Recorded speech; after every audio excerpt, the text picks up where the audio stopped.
Sinubukan ulit namin balikan etong kagubatan na ito. Ito kasi yung pinakaunang pwesto pre kung saan pinakaunang nag-viral yung video namin. From today's video ay gagawa tayo ng tubig na gawa sa kahon.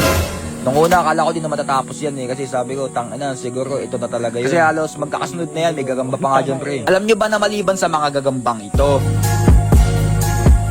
kaya lang natigil kami sa pag-content dahil nagkaroon ng napakalaking problema yung page namin dati. Kasi siguro after mga 5 months nagbalik ulit kami sa pag-vlog. Sakto meta yun si Lena kaya sabi ko kandamok ML muna kami. Maganda naman yung kanalabasan, nakasagad nga kami sa Immortal. Kasi yung mga binabato namin ng mga contents okay naman kahit paano nagkaka-views. Kaya lang isang araw bigla ako may napanaginipan. Nakasakay daw ako pre sa bangka nagawa sa timba. Kaya alam nyo naman medyo malikot yung utak ko. Kaya kanabukasan bumili agad kaming timba. Tapos doon na nagsimula etong Kupal boat na to. Dapat talaga pre ang pangalan niyan mini speedboat. Kaya lang syempre panaginip ko lang yan kaya sabi ko sige Kupal boat na yan. Hanggang sa siguro mga isang buwan mahigit natapos na kami sa paggawa na. Tapos after noon nag-stop muna kami. Kasi pre yung kapatid ko nagliligalig na gawa ng mga kalapati na yun. Wala tayong magagawa. Pero sa lahat ng kalokohan ginawa namin, ito pa din talaga yung isa sa pinaka-paborito namin. Napakasaya talaga kasing gawin pre ng mga gantong bagay. Lalo na pag magkakasama kayo tapos gabi. Tapos sa gubat kayo matutulog. Talaga namang nakakamiss talaga pre. Kaya lang sa ngayon wala pa talaga eh.